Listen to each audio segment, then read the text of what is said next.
So we're looking at the impact of COVID-19 in the workplace, and we've got a great panel of people, the all-stars as I'll call them for today, and I'll introduce you to them shortly.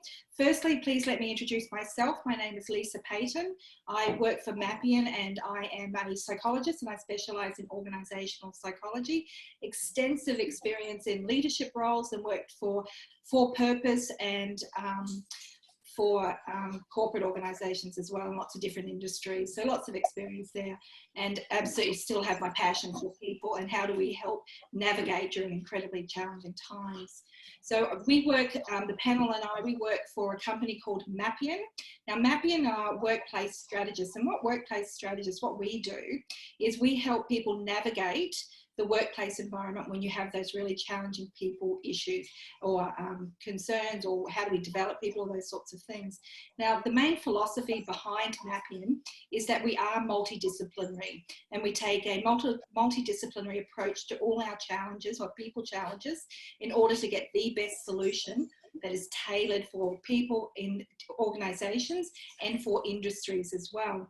So if we look at just some of the people that we employ at Mappian, we've got organisational psychologists, we've got industrial relations, employee relations specialists, we've got immigration specialists, HR, strategic thinking, you know, so the whole gamut of the people, the issues that come up for people. And what we love is getting together and actually experiencing from different perspectives, which is what we would like to give you today, is to experience from all the different perspectives what's happening and how we can solve those problems together, and to hear different things that we wouldn't normally maybe consider. So and what we do is we come up with that holistic best solution for you. But before I kick off, I would just like to do a little bit of housekeeping, if I may. And it's almost like I just have to, you know how Richard Branson does, my lawyers are making me say this? Can I just put that caveat in? My lawyers are making me say this. Okay, so I have to read off my screen, so excuse me. So we have to note that in this ever-evolving situation that we've drawn information that's been available since yesterday. So the content provided today is general information only and not to be considered professional or legal advice. As is standard for anyone, you should seek any independent advice if you're having your own challenge, professional or legal advice based on your own circumstances. Okay, so I've done that bit. Thank you, lawyers. They'll be very happy with me now. So what we're going to do is, well, we're going to do a fairly relaxed, we're going to just talk about, we'll have some questions, and we're going to open up to the group to actually talk through those things. I'll monitor those questions. So if you have questions, we would love you to engage in this and use that Q&A button at the bottom of your screen. And I'll keep an eye on that. And then when it's an appropriate moment, I'll pose those questions for you. So today with us, we have Connor Fahey, a senior consultant at Mappian. Connor, can I just ask you now to just briefly introduce yourself? I'm sure lots of people know you, but for those of people who don't know you. Certainly, yeah. So as Lisa said, Mappian's a multidisciplinary organisation, and I suppose I bring a particular section of that multidisciplinary approach to Mappian. So I have previous history as an employment lawyer, both working top-tier commercial for employers and also some experience working with employees as well. I also have, in a previous history, experience in HR management, in mining and medical services, and have engaged a cross-section of human resource type engagements, including recruitment, industrial advisory for employer associations as well. So I bring a level of expertise in relation to the industrial relations and technical components, but then that's also expanded out by pragmatic commercial experience in human resource roles as well. So I think I bring a blended group of experiences to Mappian, more than just the legal technical. Thank you very much. I really appreciate it. And so you were saying, I think if I have looked, you have been helping people, I think you said over 5,000 employees that have either been stood down or needs variation. I did a bit of a head count and looking across the organisations that I've helped over the last probably 3 or 4 weeks, and the strategies that we've been assisting and advising on probably impacted, all in about between 4,000 and 5,000 employees. That's, the cross section from, full stand down to variations of engagements and options that relate to various engagements. And there's some interesting interactions that have gone on in the mining and fly in, fly out arrangements in Western Australia as well, which has been quite interesting with things like border closures, etc. Yeah, so you're getting any sleep? Yeah, no worries. Working from home is okay. I walk straight from my bed to my home desk and then straight from my home desk to my bed. So sleep's fine. Good. You don't need a personal life. You're okay. Okay. Thank you very much. I appreciate it. Yeah, I'm having trouble with English. It is my first language, but still learning. So we've got Sarah Petit, if I can, is the Associate Director at Mappian as well. And Sarah, can you just give us a little bit of your background and what you've been working on recently for us? Sure. Thanks, Lisa. So I myself am a migrant. I migrated here in 2001 from Limerick in the southwest of Ireland. So I've been here for almost 19 years this year now. I've been in the migration profession for the last 15 years, assisting individuals and corporate clients with their migration programs, assisting them with temporary, permanent and migration, as well as pathways to citizenship. I've been through the GFC with corporate clients, which was quite intense. And now to be dealing with this COVID-19 pandemic has been an interesting couple of weeks. And, you know, over the last 3 weeks, we've been obviously guiding and assisting employers with how to manage their temporary resident staff, and also guiding and advising those temporary migrants who've been impacted by potential stand downs or redundancies or a reduction in hours. So it's been a pretty full-on couple of weeks managing people's emotions and guiding them as best we can with little information from the immigration department until just recently, which we'll obviously touch on today. But that's what I've been doing prior to migration. I worked in recruitment and customer service. Worked at a couple of hospitals at accident and emergency in Ireland and in Western Australia. But you know, my passion, like Lisa said herself earlier, is helping people and helping them achieve their dream of migrating and living here in Australia, which is a beautiful place to be. So I'm quite privileged to be in this position. Lovely, thank you. And I think you're right. The understanding and managing the technical component of, you know, visas and things like that is okay. It's that emotional toll that's being taken, that people are experiencing right now, and not just people on the other end, it's people your side as well. So, okay, we'll talk about that a bit later. Yes. And thank you, Sarah. And if I can hand over to Blake now. Blake Redding is also an Associate Director at Mappian. And if I can ask Blake, if you could unmute yourself and then just introduce yourself, that'd be fantastic. Thank you. Yeah, thanks, Lisa. So I'm the organisational psychologist on the panel. I guess from my perspective, my passion is about leadership development and helping people, I guess, hit their peak performance through the good times and the bad. And I think a lot of the advice that I'm working with at the moment is not dissimilar to that which we provide to people in good times about resilience and peak performance and how we can keep striving forward. Tending to work a lot more with individuals at the moment, trying to help them stay strong through these tougher times.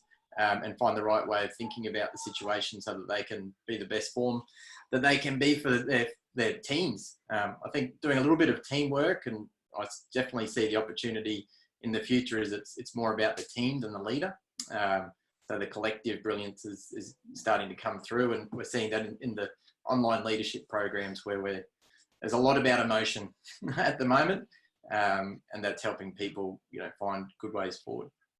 Yeah, and how we Sorry. Yeah, and the experience I'm pulling from, I guess, to help in this context is where there was a lot of restructuring and redesigning through GFC, also in the Queensland public sector in 2013. Since then, a lot of the restructures have been more aligned with acquisitions or growth strategy. So new times and helping people deal with their emotions. Oh, I think that's the biggest challenge. I think you're absolutely right. New times, but we also have significant experience in actually helping people, whether it's offboarding or standing down. It's just not been at this potential scale before for people. So it's being able to just, you know, we've got the experience there to be able to help. Now I'm going to kick off. I can see we've got questions coming in already. I will just, because one of the first questions is our first topic. So I might just kick off with, I'm going to pass this over to Connor, if I may. Connor, the hot topic at the moment is that employee and industrial relations is the JobKeeper payment scheme, just released by the federal government, and the corresponding amendments to the Fair Work Act.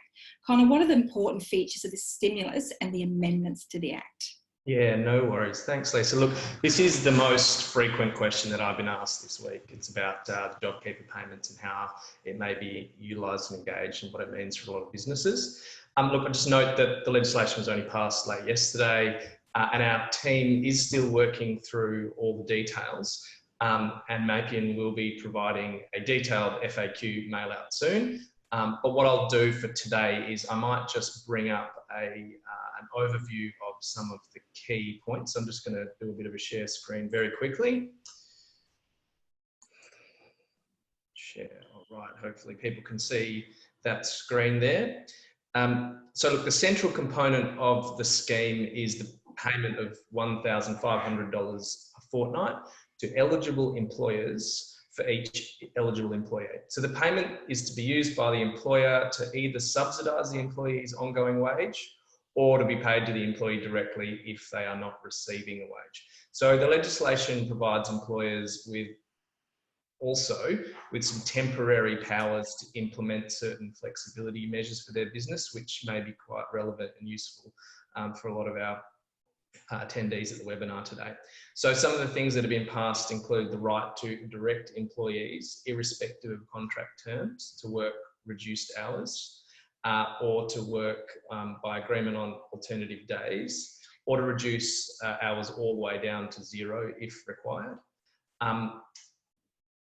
But it doesn't allow a unilateral reduction in an employee's rate of pay, but it does allow a reduction in the hours which an employee is directed to work. There are also some provisions related to requesting employees take annual leave, but it's important to note that in order for an employer to be eligible for the JobKeeper payment scheme, they need to meet particular reduction in turnover criteria, and that's based on an annual aggregated turnover.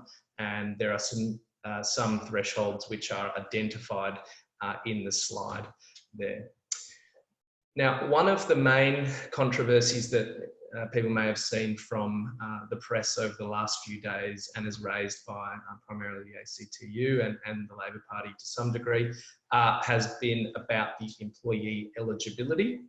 So the eligibility is definitive for full and part-time employees who were employed at 1 March. However, only casuals who are employed with the employer for greater than 12 months will be eligible employees as part of this scheme. And I also understand that no temporary visa holders will be eligible under the scheme. So I might just pass over to Sarah just to confirm that and maybe make some observations that relates to visa holders here. Thanks, Connor. So I'm sure we're all aware that, we have over 1 million temporary residents currently residing in Australia. I believe half of those have currently lost their jobs and 1/5 are on reduced hours right now. As of Saturday, the 4th of April, an announcement was made to confirm that temporary residents will not be eligible for the JobKeeper or Job Seeker program. And those temporary residents include your 457 visa holders, your 482 visa holders, student visa holders, and so on. Perhaps you might have working holiday visa makers in your employment as well. Other temporary visa holders, such as New Zealand citizens, will be eligible for certain payments. So if you have any New Zealand citizens in your employment who have been living and residing in Australia since the 26th of February 2001 and thereafter, they will be eligible for the JobKeeper payment, but they will not be eligible for Job Seeker or any welfare payments. Those residing prior to the 26th of Feb 2001 will be eligible for the Job Seeker payment and also welfare payments. So it's important that you find out if you do have a New Zealand citizen in your employment, that they what date they arrived in Australia, and then you'll be able to advise them on what payments they're eligible for. If anyone is curious as to how to find out whether your New Zealand citizen has a 444 visa, this is usually granted upon their arrival to Australia. But if you want to seek further confirmation, you can go online to the Department of Home Affairs and do an online verification check, which is called VEVO, V-E-V-O. Register as an organization. You will need the permission from the individual to access that information, and they will also need to provide you with a copy of their passport bio page. Can you guys hear me okay? I just see someone Yep. said they can't hear it. Yep. Yeah. Sorry, I'll speak up. So that's what's happening at the moment. Unfortunately, I don't see anything changing in regards to temporary visa holders having access to the job keeper or job seeker. What I will say is 482 and 457 visa holders will have access to their superannuation up to the end of this financial year, and they can draw down up to $10,000. The same goes for student visa holders. If they've been in Australia studying for the last 12 months, they too can access up to $10,000 of their superannuation. But the government were clear, if you cannot support yourself while you're in Australia, it's advisable that you do return home. Yeah, it's tough times, Sarah. We did have a question of somebody who said, would you be able to define what a permanent visa holder is, please? Certainly, yeah. So that could be a few different things. There are quite a lot of permanent residency visa options. So that could be an individual who perhaps holds a 189 or 190 visa, which is a skilled independent or state-sponsored visa. You also have the 186 and 187, which are employer-sponsored permanent visas. So again, referring back to the VIVO checks, if you're unsure of an individual's current work rights, it would be advisable to register as an organisation on the Department of Home Affairs website. Access the individual's passport details and get permission from the individual to allow you to access their online verification information. All that it will provide you with is a statement saying that this person has permission to work and whether they're a temporary or permanent resident. I would then ensure you keep that on their HR file as well. But there's plenty of different permanent residency options. There's resident return visas, which is a visa individuals can apply for on the back of obtaining their permanent residency once their 5-year travel facility has expired. And then obviously you have those who are Australian citizens. Some citizens may not have Australian passports, so you will need to ask for evidence if you're unsure or uncertain as to whether they hold that. But that all can be captured online through the online verification at the Department of Home Affairs, and we can provide that later. Excellent, thank you very much. And I think what's really good is that you know, we've heard from two people who have the specialist technical knowledge, and if I hand over to Blake, so because we can get great knowledge and we can get people to help us understand the legislation, the visa, what our obligations are, and for me the next step is, as a leader, how does that translate to my people and how do I manage having those messages? So Blake, if you wouldn't mind just weighing in on this and just giving us your perspective from an organisational psychologist. Well, and I see there's a few more questions coming through for Lisa to look at, so I'll do a quick spiel to come back. There's a couple for Connor. But I think when you, this morning I read 750,000 organisations have signed up for the JobKeeper subsidy. And I think when there's the JobKeeper side is really a metaphor, it's giving people a sense of hope, you know, right now. And then we hear, I mean, on the conversations with Sarah about the amount of conversations you're having with people on visas who can't access this hope line, really gives that the spectrum of emotions that all of our people are experiencing right now. For those who have lost their jobs, not just been stood down or can't access these hope lines, there's a sense of rejection, you know, displacement, you know, I don't belong here anymore, regardless of what my history is. And I guess what it means is, what we're finding is leaders saying, I just can't get off the phone. I can't get any work done and feeling bad about it. But there's that element of, we're in a new economy with a new workplace, with a new way of building work. And we're in our first 2 weeks. And it's totally okay to be having all of those conversations. Yes, the task will get into play, but I think where it taps into first step of empathy. And we're hearing a lot about empathy first, but essentially there's that 3 levels to empathy, and that cognitive empathy is trying to understand how someone, you know, might be thinking about the situation, which is a killer question. You know, nowadays it's not pause, take a deep breath and make eye contact. It's pause, take a deep breath, pick up the phone and make a call, or down on Zoom where we're in the moment with the person asking, how are you feeling right now? You know, that genuine question will help people go, this is what's going on for me right now. And that emotional empathy is an attempt of trying to actually, through your life experience, make sense of what someone might be feeling, whether it's scared, rejected, displaced, worried, whatever it might be. If you get it wrong, they'll correct you and help you get the right language. And once that labeling comes into play, that naming it to tame it, it then enables the more, I guess, compassionate empathy to come into play, which is really a coaching conversation which is another, they're all questions where we don't have the answers, but from where you're sitting now, what does better look like? You know, and all we can do for people in those more challenging emotions is to think forward as much as possible. And that question around what does better look like? Look to you right now gets us into that compassionate conversation about what they can be doing, what options might be at play to move closer to better and away from the worst emotions. Thank you. And it is incredibly challenging times for people. Now, sorry, we have a number of people coming through with questions, and particularly around this topic.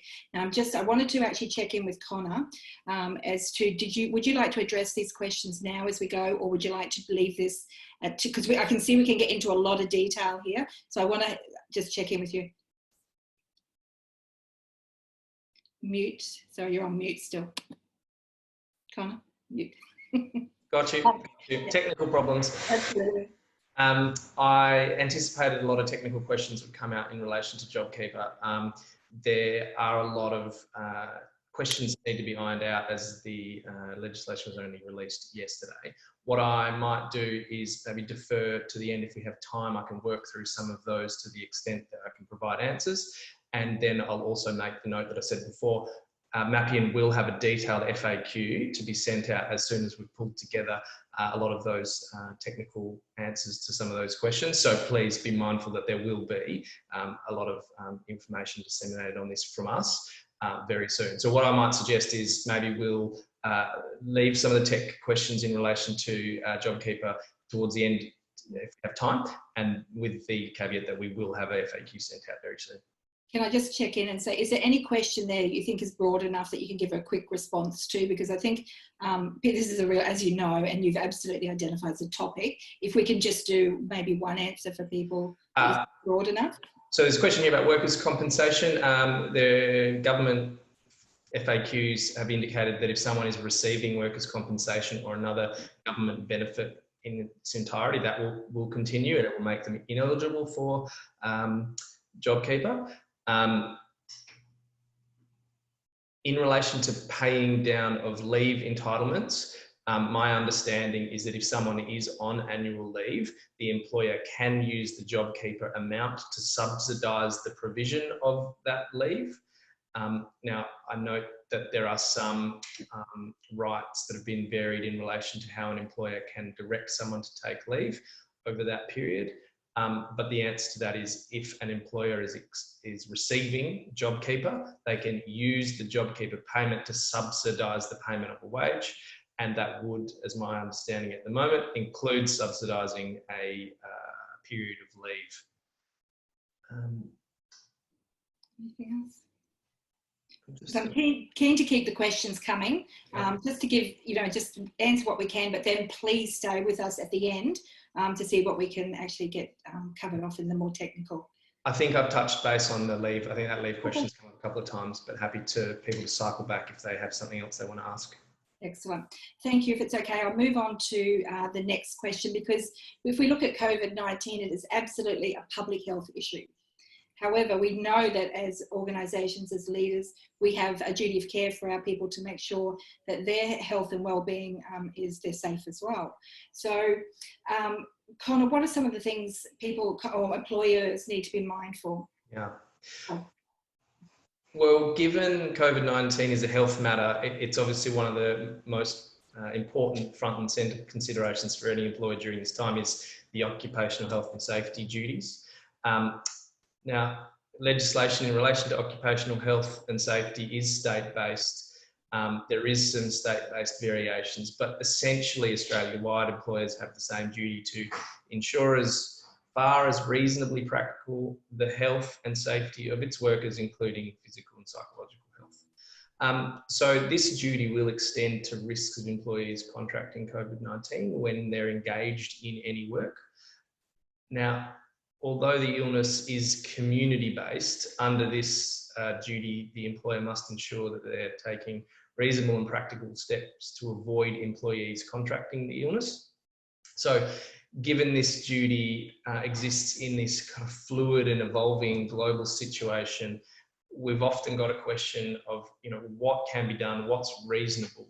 And I think common sense wise, and sort of given the trajectory that this situation has gone on, the most important step is that employers monitor the evolving government health warnings and government health directives and take swift action to implement any directions where required. So practically, look, senior managers and decision makers need to monitor relevant sources of information, so federal, state, Department of Health and government announcement websites, and just make sure that if there's any direction that affects your business, that you put that in place. And then the second tier would be, if it hasn't been done already, the employer should be undertaking an organisational specific risk assessment. So that's identifying the COVID-19 exposure risks that might be specific or relevant to work groups or workplaces. So COVID-19 is airborne and surface, and the risk assessment we anticipate primarily considers people interactions. For example, roles of public interaction, roles involved in group interactions, workspace distances, open plan offices, number of people in a particular space or size, etc. So once an assessment's undertaken, the employer can then communicate and implement the control measures on the basis of that organisation's risk assessment. So if I just draw down some information that's publicly available from Safe Work Australia, they suggest some control measures are information and enforcement of hygiene, so information about frequent hand washing, frequent surface cleaning in offices and public spaces, etc. Enforcing a requirement for employees to stay away from work if they're unwell, whether that's COVID or symptomatic or otherwise.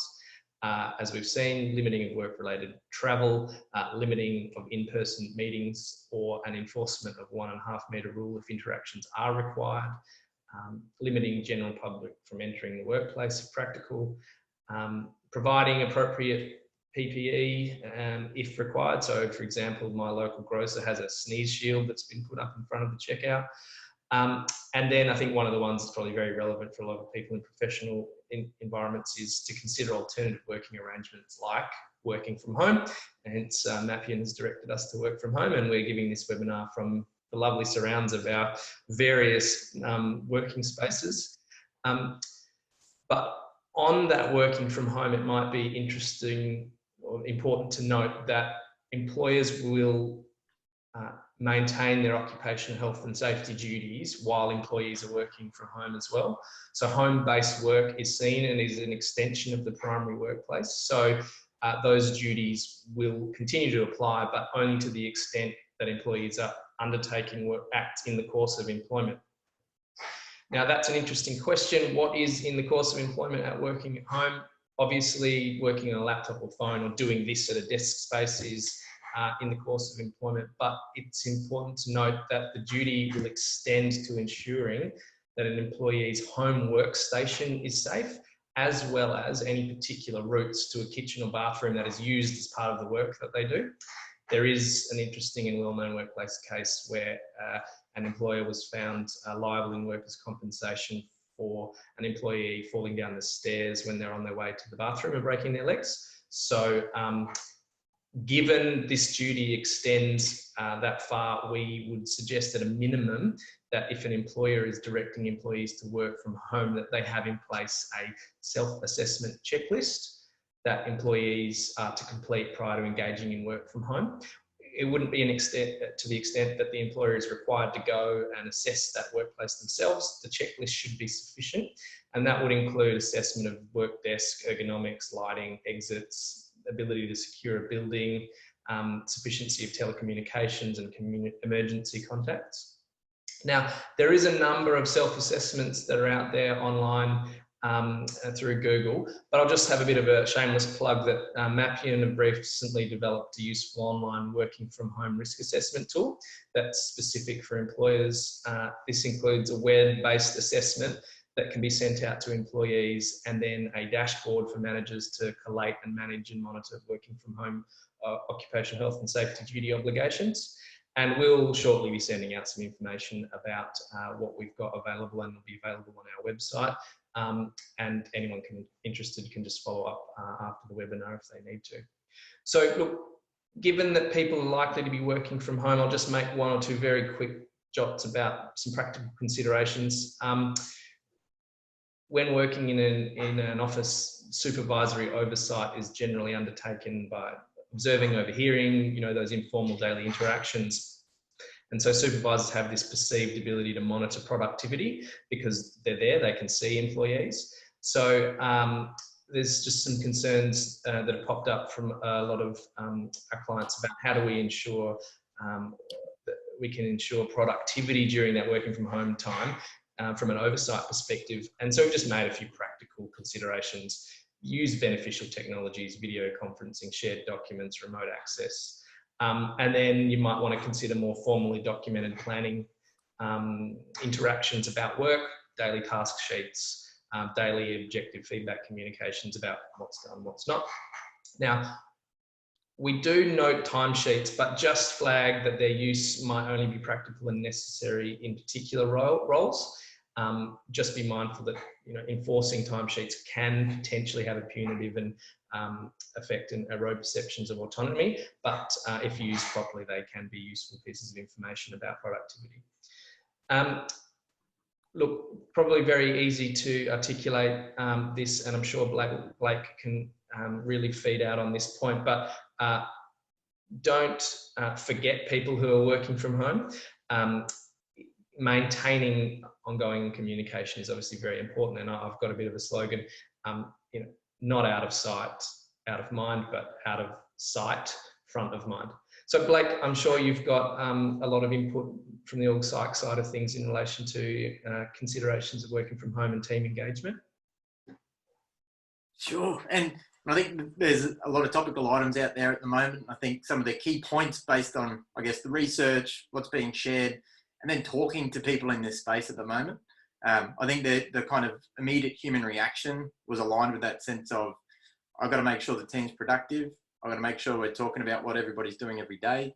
Can I see a task list every day, see how it progressed? And that's not everybody, but there can be an urge, a movement towards that sense of, I need this perceived sense of control. I noticed there's even software that might take screenshots of a team member's computer every 5 minutes to see what they're looking at, can track internet usage. These types of practices, are unlikely to align with what leadership research would recommend before COVID and during COVID. And I think it's where, at the moment, that metaphor of starting a new job in a new workplace is a good place to start, because I think where people are still adjusting, performance management is going to come. And try and keep it simple. I'm thinking about the 5 R's in this respect of working from home, where Connor talked about the reasonable risks. Not dissimilar when you might be starting a restructure and thinking about the people in your team who, based on past behaviour, might be more at risk of how they might respond or react. Not dissimilar to those people working from home. For example, those that might have an increased sense of anxiety suddenly where there's a threat of becoming sick or that of their family member. So recognising those reasonable risks up front and taking proactive steps is to be expected. I think the other piece is probably what I've read the most about is routines, which is about increasing a sense of predictability in an environment that's so uncertain. And those routines can be really kicked off at a team level, but where we're at the moment is really important to be putting that back onto our team members in terms of what are the routines that you really need personally right now to be as effective as you can from home.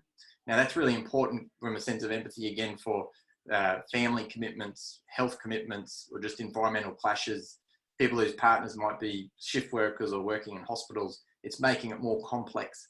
So that's the question we really need to be asking right now. And it then starts to enable us to have the better conversation around, this is the routine for the team, what's working, what's not, what needs to shift, what's the routine that you need to keep with that we will honour. That sets a good foundation up for moving into that next 3 weeks where performance goals start to become clearer. So the other R would be reset our purpose. The teams I've worked with that are coping the best at the moment have really started to reset their purpose and vision. What's a realistic expectation of outcome and performance, and how we're going to get through it right now. And that has a direct impact on the roles that people are playing and really working to people's strengths, because there's roles from a task perspective. But again, I'd sort of say it's from a leader perspective, it is about the team now. And we're needing to sort of help team members recognize the role that they might be playing to help the team out, both from a mental health and performance perspective, to help a leader share the load that's happening right now. So it's kind of like leading a round table, and we're starting refreshed with that sense. I think the other part, which is last but not least, is relationships. So my colleague Jason Wessel, doing his PhD in procrastination, and it's feeding me this intel about how to help people be as productive as possible from working at home. And that relationship side is making room for storytelling, so that people can share what's going on for them. That will also strengthen a sense of the team's identity about what we really stand for right now and how we're going to get through this together. And that builds the psychological safety for people to speak up when things aren't working or things are slipping through, and trying to get the 80% done that must get done at all costs. If I can add on to that as well, taken from that organisational psych perspective, is that at the moment when it first occurred, it's like people were in that high emotional state. And so when we've got that emotional trigger, our amygdala, we're using in that fight or flight kind of survival mode, it detracts from the higher order thinking, which helps us make really clear decisions. So we've got to be really careful what we expect from people. So in that really heightened emotion, what people were looking for was for you as a leader to be there for them. And that means, and myself, I was on the phone constantly, just having emotional conversations, trying to help people navigate the environment, the changing environment. And Blake and I work really closely together on this. So once we've got through the chaos, came the practical component of, is my chair and my station ergonomically correct, and how do I use this technology, and all this stuff that's happening, and we're wanting productivity. Not quite yet. So it's about how do we help people transition through that and work from home, remembering all those other considerations. Now is like, we've got kids, or people have got kids at home, and depending on their age will depend on how hands-on they need to be. And so how are we helping people? And that's what Blake was talking to about, what are the boundaries for people, and is it okay? One thing I've seen really good for people who've got little kids is the parents or partners working hour blocks. So that's work, and the other partner is doing the childcare. So the work's still getting done, but it's staggered. So how are we as an organisation adapting, and leaders supporting that? And when I hear about those interventions where organisations are taking 5-minute snapshots of people at their computer, really upsets me, because it is not going to work. Where's the trust? I'll sit at my computer, but you know what, I'm doing something over here, or you got to trust people. So this is that transformational leadership space. And it's hard to trust at times. So it's putting in different parameters to get people to work towards. So, and again, I'm going to steal from Jason Wessel, it's not deadlines, it's lifelines, which equates to, what are those milestones along the way that shows me your progress? Let's wait until the end and go, oh, sorry, I didn't make it. So it's lifeline. Okay, so how are you going? What's getting in your way? And how do I help you as a leader? How do I help you clear that path? So it's a changing environment. So it's a different way of leading rather than just productivity. You can do it both if you lead well, with trust, with compassion, and yet hold your ground. So I think it's a really interesting space. And if I can actually hand over to Sarah at the moment. And Sarah, because you are a leader and you lead a team, it's a dispersed team already across the country, which has its own challenges, and now you've got everyone from home, so working from home. So can you talk to us a little bit about your experience? Sure, yeah. So I think for me and our team, it hasn't been too different. We've got quite a flexible approach to working from home. I'm a pretty easygoing manager, so if any of my team members need to be at home to expect a delivery, or the kids are at home sick, then more than happy to accommodate. We do have some team members who already have 1 or 2 days fixed that they work from home. So this transition for us over the last few weeks has been, well, I think for me and hopefully for the team as well, quite seamless. We do have a couple of team members that have never worked from home, so it was a matter of ensuring that they had computer access, IT access, necessary printers. We like to operate from dual screens, can't live without them, so we made sure they could take their stationery home, their monitors home, for those who didn't have any desktops, for providing them with laptops, just to ensure they're comfortable and they're set up. I think it's important for me, I do like talking, so I'm finding it quite hard to being away and locked away and not socializing. So I do like chatting, and I have been, you know, on the phone every day, whether it's FaceTime or Zoom or Skype or WhatsApp, whatever we can use at the time that's working, to ensure we're just keeping that connection with the team. And yeah, we'll talk work, but we'll also talk what's happening at home and what's going on with the kids, or, you know, what have they got planned for today? Which room will they be sitting in later on, and things like that. So, you know, one of my colleagues had to be quarantined for 14 days with her and her family, and her niece, who's flown in from the UK. She had tested positive to COVID-19. So yesterday was their 14 days were up, and they were quite relieved. But, you know, just checking in to ensure they're managing that, letting them have some downtime. I think, you know, the last 2-3 weeks myself, I had been at home for 6 weeks prior. I've been back at work for a week, and now locked down again for 3 weeks. So I'm going on 12 weeks at home. So that's been quite interesting and challenging for me. But just ensuring you have that time to step away from the computer, and knowing that that's okay to do that, and, you know, you can catch up on your work later, or putting your hand up to, you know, delegate the work out for someone else to take care of it, while another person, you know, just gives their head a break. Really, you know, I had a mental health day last week because I just needed some time away from the computer. One of my other colleagues did the same last Friday. So I think it's important to be able to take that breathing space. My 5-year-old son said to me the other night, how come you don't smile anymore, Mommy? Which nearly broke my heart. So, you know, I'm trying to make more of an effort to to realize and spend more time with them as well. So it's been difficult, and I'm getting emotional talking about it. So it's definitely tough, but I think keeping up the communication style is important. Sorry, I didn't realize I got so emotional. Okay, it's tough times. No, it's really tough times, Sarah. So thank you for sharing that. Can I just say, we've only got, we're actually really running out of time, and it's because these questions are so topical and so important for people. So if I just transition to our final question that we've got, which is, the pandemic and the required government directives in response have had a sudden and detrimental effect on the operations and viability of many organisations. Connor, what are some of the approaches to issues you have that you've been assisting our clients with, or employers with? Yeah. Thanks, Lisa. This definitely is the issue that's taken the vast majority of my time over the last month, working through various strategies with a number of employers that have different needs during this time. For example, businesses in distress that need to reduce their overheads to remain viable, to mining organisations with remote sites that have been impacted by things like border closures and flight restrictions, and internal state restrictions relating to travel, etc. So it's interesting, but there's a lot of interesting industrial issues that have come out of this. I will just note, though, that it would seem that the JobKeeper scheme that was released yesterday will represent a bit of a game changer in space for distressed businesses, and as it relates to things like headcount reduction, if required.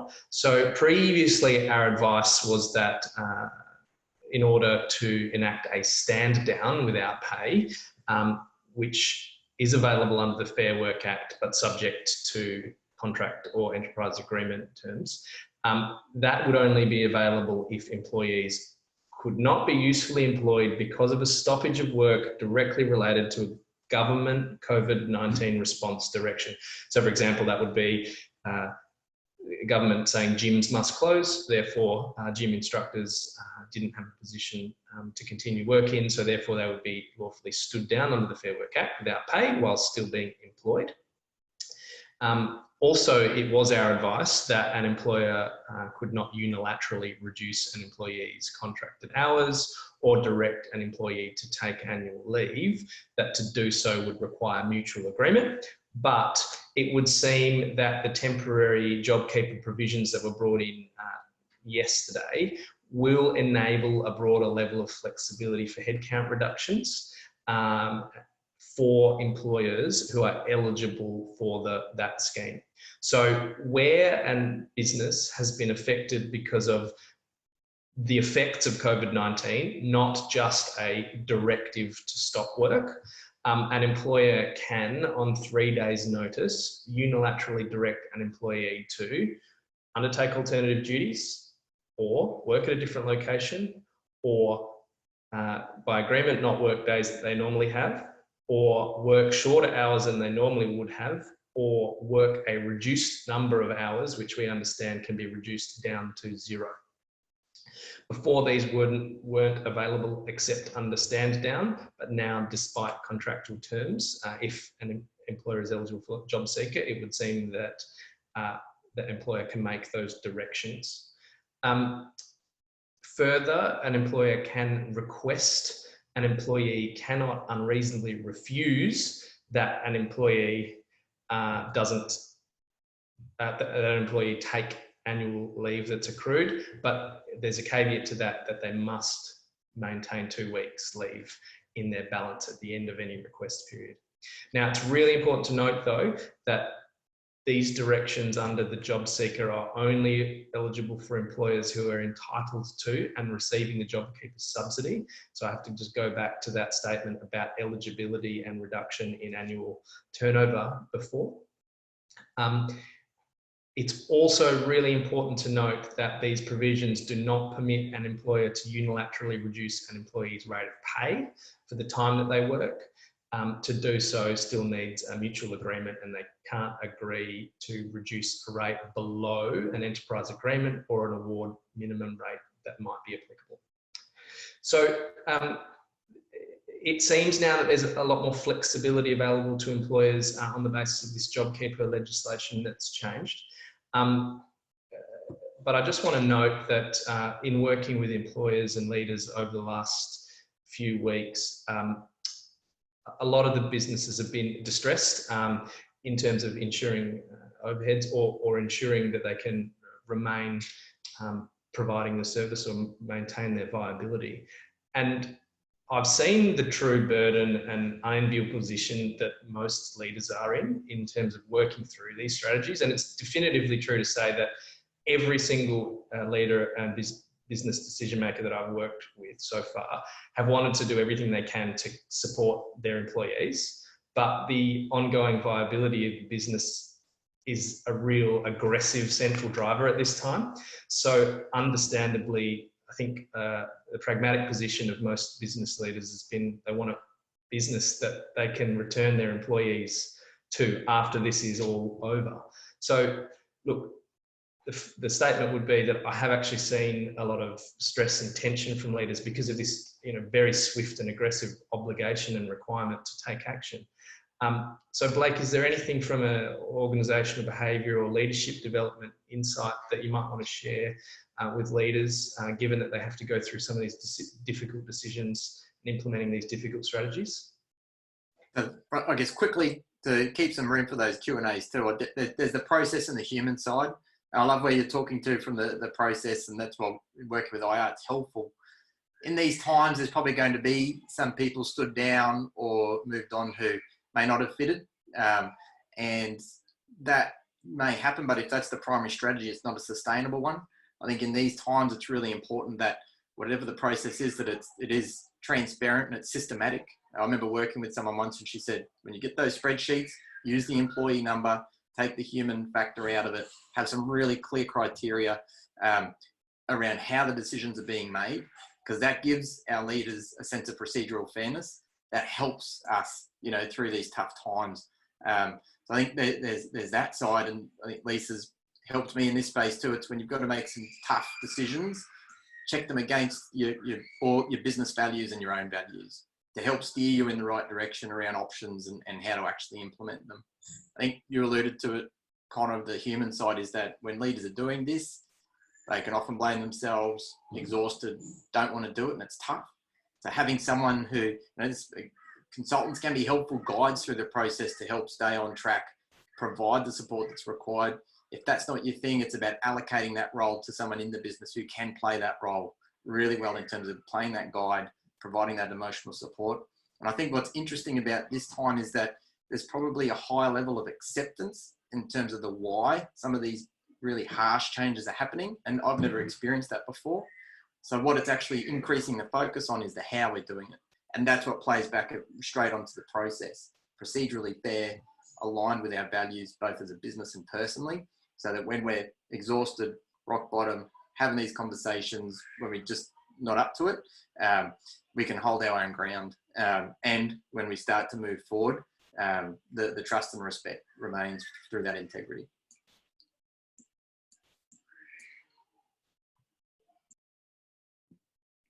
It's hard. It's easy to forget that you're muted at times, so I apologise. So Sarah, is there anything you'd like to add to what the team been talking about? Sure, yeah, I'll just give a quick summary in regards to the changes that were implemented or discussed on Saturday by Alan Tudge.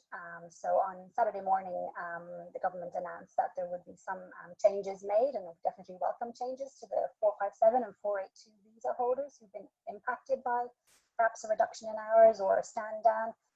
Prior to that announcement on Saturday, we were advising clients where possible to not stand down their employees as they'd be in breach of their sponsorship obligations, but also their visa conditions, and also not to look at reducing sponsored visa holders' hours, because that too would be in breach of their sponsorship obligations. So we were encouraging employers to look at using annual leave and leave without pay as the first port of call.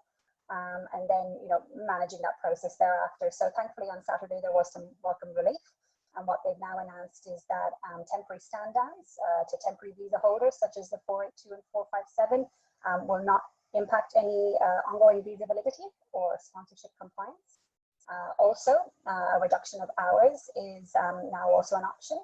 I guess what I will say there is employers bear in mind that as a business sponsor, you do have a requirement to ensure the individual is paid at least the temporary skilled migration income threshold, which is TSMIT, currently set at 53,900 per annum. We've not seen any policy around the announcement on Saturday as yet, so we'll keep you up to date in regards to that as it comes available. I would still, though, before you look at doing a stand down, and then Connor might be able to comment here as well, is to definitely look at using annual leave and leave without pay for those temporary visa holders. I guess with the annual leave, they'll still be getting paid and having some access to income, as with a stand down, or I guess as a leave without pay, that individual won't be receiving any salary, and therefore also don't have any access to the JobKeeper or job seeker funds other than being able to access their $10,000 of their superannuation. So I think it's mindful. There was a question posed there earlier in regards to how do you deliver that messaging to a visa holder. I think just be open and authentic and sit down and have that discussion with them and explain to them that right now as a business, and I guess to keep your business going, that you have to put these measures in place, and if that's a stand down or a reduction in hours, you can rest assured that they won't be impacted, their visa won't be impacted, and you as a business sponsor won't be impacted by making those decisions. The government also announced that thankfully it won't impact individuals' pathways to permanent residency either if they've been stood down temporarily or have had their hours reduced, which is really good to know, because I have had some conversations over the last few weeks with individuals being quite close to lodging applications for permanent residency where it's employer sponsored, and as part of that process, the employer has to be able to hand on their heart say, I've got 2 years of work for you in the future, and the individual has to have been working full time in either a 2 or 3 year capacity depending on the pathways they're applying for to be eligible to lodge that application. So these reduction of hours, stand downs, leave without pay can be quite impactful to someone's pathway to PR. So I guess what I would say is that if any employer does have an employee on a temporary visa who is eligible for PR and can support and offer their sponsorship to them, to look at doing that. As a permanent resident of Australia, you are entitled to JobKeeper payments. So I would look to progress your individuals from the 457 or 482 to an employer-sponsored permanent visa if they're eligible, and we're happy to take you through that process and do an assessment to ensure their eligibility as well.